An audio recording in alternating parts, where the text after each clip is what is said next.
अस्सलाम वालेकुम एवरीवन, कैसे हैं आप सब। आई होप आप सब ठीक ठाक होंगे और मैं भी ठीक हूँ अल्हम्दुलिल्लाह। कहते हैं ना कि इंसान जितना अपने तजुर्बे से सीखता है उतना वो किसी दरसगाह से या किसी उस्ताद से नहीं सीख सकता। इंसान को तजुर्बा बहुत कुछ सिखा जाता है। हमारी लाइफ में ना गुड एक्सपीरियंसेस भी होते हैं और बैड एक्सपीरियंस भी होता है, लेकिन दोनों ही केसेस में हम कुछ ना कुछ सीख जाते हैं। हर इंसान की लाइफ के डिफरेंट एक्सपीरियंसेस होते हैं जिनसे वो सीखता है। ज़रूरी नहीं है कि जो कुछ आपको पता है वो मुझे भी पता हो या किसी और को भी पता हो, और जो कुछ मुझे पता है वो आपको और बाकी सबको पता हो। लेकिन बहुत सारी सिचुएशंस ऐसी होती हैं जो कि हर किसी की लाइफ में आती हैं। हम में से हर किसी को उसमें से गुजरना पड़ता है किसी न किसी वजह से। तो लेकिन ये है कि उस सेम सिचुएशन से, उस सेम प्रॉब्लम से हर एक ने डिफरेंट एक्सपीरियंस गेन किया होता है। बहुत सारी सिचुएशंस में अक्सर ऐसा होता है कि हम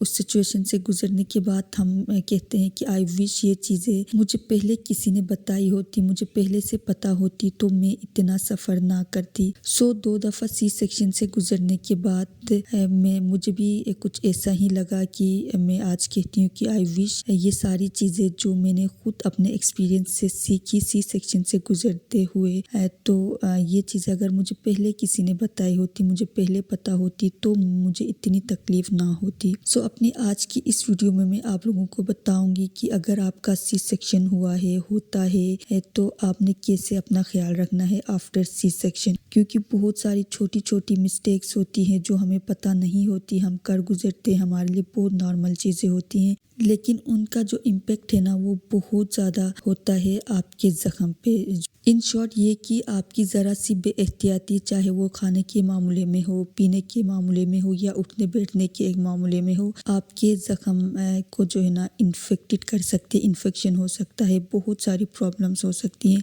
इस वीडियो में मैं 1 बाय 1 आपसे सारी चीज़ें शेयर करूँगी जो मिस्टेक्स मैंने की थी, जिनकी वजह से मुझे कितनी तकलीफ हुई, और जो मैंने नहीं की सेकेंड टाइम जब मेरा सी सेक्शन हुआ तो उनका मुझे फ़ायदा हुआ। यानी कि आपका डाइट क्या होना चाहिए, स्पेशली फर्स्ट 10 डेज तक या मिनिमम जो है ना 5-6 दिन तक तो आपने बहुत ही एहतियात करनी होती है। स्पेशली अपनी डाइट के मामले में बहुत ज़्यादा कॉन्शियस होना पड़ता है आपको। आप हर चीज़ उठा के नहीं खा सकते वरना आपका ज़ख्म ख़राब हो सकता है। सारी चीज़ें आपसे शेयर करूँगी। इसके अलावा जो है ना स्पाइनल हेडेक के बारे में आपको बताऊँगी। जब मेरा फर्स्ट टाइम सी सेक्शन हुआ तो मुझे स्वेर किस्म का स्पाइनल हेडेक रहा, लेकिन सेकेंड टाइम मुझे नहीं रहा। क्यों? तो मैंने ऐसा क्या किया कि मुझे सेकेंड टाइम स्पाइनल हेडेक नहीं हुआ, जबकि फर्स्ट टाइम मैंने ऐसी क्या मिस्टेक की थी जिसकी वजह से स्पाइनल हेडेक का सामना रहा मुझे। सारी चीज़ें बताऊंगी, एंड तक व्लॉग को देखना, इंशाल्लाह बहुत ज़्यादा हेल्पफुल व्लॉग है, स्पेशली उन औरतों के लिए जो अभी प्रेग्नेंट है और उनकी नॉर्मल डिलीवरी नहीं हो सकती, डॉक्टर्स ने जिनको सी सेक्शन का बताया हुआ है। इसके अलावा मेरी वो बहनें जिनकी पहले नॉर्मल डिलीवरी हुई है, वो भी मैं कहूँगी कि ये व्लॉग लाजमी देखिए, क्योंकि ज़रूरी नहीं है कि अगर आपकी पहले नॉर्मल डिलीवरी हुई है तो नेक्स्ट टाइम भी आपकी नॉर्मल ही हो,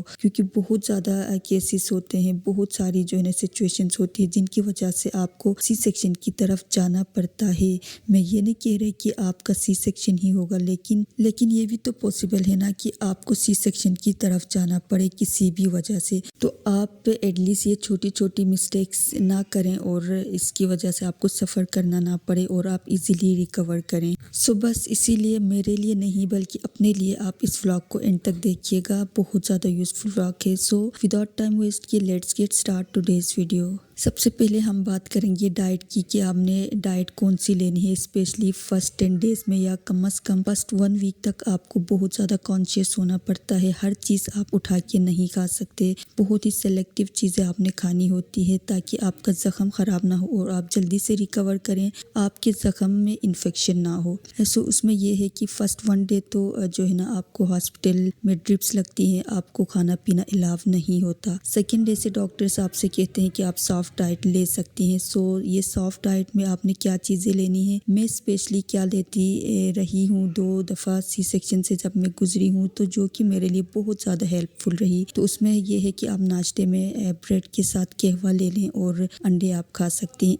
किन चीज़ों से अवॉइड करना है ये मैं आपको इसके बाद बताऊंगी। पहले डिस्कस करते हैं कौन सी चीज़ें आपने खानी है। सो नाश्ते का तो हो गया, आपने ब्रेड, कहवा एंड अंडा आपने खाना है। और लंच और डिनर में आपने सूप लेना है, चिकन सूप, यखनी और चिकन आप ले लें। ये आपकी हीलिंग को भी जो है ना फास्ट करेगा, इम्प्रूव करेगा और इसके अलावा जो है ना आपकी डाइजेशन में भी जो है ना इतना मसला नहीं करेगा और बहुत ही बेस्ट रहता है। तो आप चिकन ले सकती हैं। इसके अलावा हर घंटा 2 घंटे बाद जब भी आपको कुछ खाने पीने का दिल करे तो या तो आप कहवा ले लें, बहुत ही बेस्ट रहता है, बेहतरीन होता है कहवा। मेरा अपना एक्सपीरियंस है, जितना आप पी सकती हैं पिए, कोई नुकसान नहीं है, फ़ायदा ही है। आप साथ में ब्रेड ले सकती हैं। इसके अलावा फ्रेश जूसेस, जो फ्रूट के जूसेस हैं वो बनवा के, सीजनल जो भी आपके फ्रूट्स हैं वो आप जूस ले सकती हैं। सो कहवा आप कोशिश करें कि गुड़ वाला कहवा बनाएं क्योंकि वो बेस्ट रहता है। शुगर आपकी हीलिंग को जो है ना थोड़ा सा डिले भी कर सकता है, तो शुगर से आप अवॉइड करें। गुड़ वाली जो चाय होती है ना, गुड़ वाला जो कहवा होता है वो बहुत ही बेस्ट रहता है। इससे अगर आप फीड करवाती हैं अपने बेबी को तो उससे आपकी जो है ना मिल्क प्रोडक्शन में भी इजाफा करता है गुड़। और इसके अलावा जो है ना ये बहुत ही बेस्ट रहता है। तो आप गुड़ वाला जो कहवा है वो ज़्यादा से ज़्यादा इस्तेमाल करें फर्स्ट 10 डेज या 1 वीक में, बहुत ही बेस्ट है ये। सो अब बात करते हैं किन चीज़ों से आपने अवॉइड करना है, कौन से खाने आपने नहीं खाने हैं। तो आपने जो फर्स्ट 10 डेज है ना या फर्स्ट 1 वीक है, इसमें मटन, बीफ तो आपने बिल्कुल भी नहीं लेना अगर आपका सी सेक्शन हुआ है तो, क्योंकि ये ज़्यादा हैवी होते हैं, आपकी डाइजेशन में ये प्रॉब्लम कर सकते हैं, आपको कब्ज हो सकता है और इन्फेक्शन भी हो सकता है आपके ज़ख्म को अगर आप मटन या बीफ। तो हमारी तरफ तो जो डिलीवरी के बाद जो है ना औरत को बिल्कुल भी नहीं दिया जाता। आपने मुझे यहाँ पे लाजमी बताना है कि आपकी तरफ भी क्या बीफ खाना अलाउ नहीं है डिलीवरी के बाद या सिर्फ हमारी तरफ। तो आपने लाजमी मुझे कमेंट सेक्शन पे ये बताना है। सो इसके अलावा स्पाइसेस से आपने अवॉइड करना है। स्पाइसेस तो समझ ले अगर आपने खा लिया ना तो बस आपने अपने साथ दुश्मनी ही कर ली, ठीक है। स्पाइसेस बहुत ही जो है ना आप एक निवाला भी नहीं लेना आपने। और इसके अलावा स्वीट्स आपने नहीं लेने हैं, बेकरी प्रोडक्ट्स, डेयरी प्रोडक्ट्स जो होते हैं वो आपने नहीं खाने, लड्डू वगैरह, जलेबी,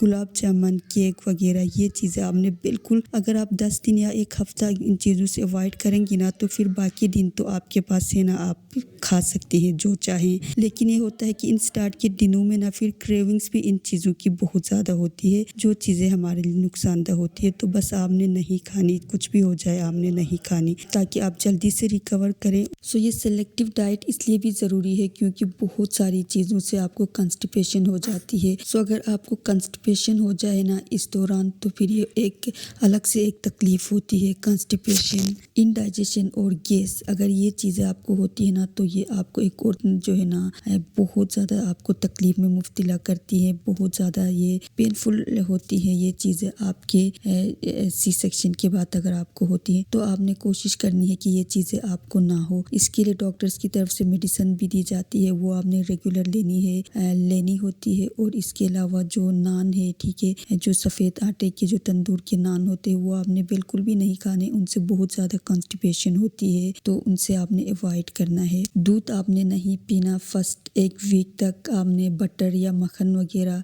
घी वगैरह बिल्कुल भी इस्तेमाल नहीं करना। ज़्यादा ऑयली चीज़ें आपने नहीं लेनी फर्स्ट कम से कम 6 to 7 डेज तक। तो इन सारी चीज़ों से आपने अवॉइड करना है। सो डाइट के बाद अगर हम बात करें एक्सरसाइज की तो डॉक्टर्स कहते हैं कि आप दूसरे दिन से जो है ना फिर आप हल्की फुल्की वॉक कर सकती हैं। तो ये वॉक आपने भागना या दौड़ना नहीं है, बिल्कुल अपने पाँव को ज़मीन पे लगा के आपने ऐसे ना घसीट के जैसे खींचते हैं पाँव, ऐसे आपने ये वॉक करनी होती है। आप जो है ना फर्स्ट 2 to 3 डेज तो जो है ना आपने अपने पैर उठाने भी नहीं है ज़मीन से, बहुत लंबे लंबे आपने कदम नहीं रखने। इससे आपके स्ट्रेचेस पे जो है ना ये फोर्स लगेगा और आपके स्ट्रेचेस में बहुत ज़्यादा पेन हो सकती है, इन्फेक्शन हो सकता है इस चीज़ से। इसके अलावा आपने हेवी चीज़ें नहीं उठानी, आपने बेंडिंग नहीं करनी, यानी कि कोई भी चीज़ उठाने के लिए आपने बेंड नहीं होना बिल्कुल भी।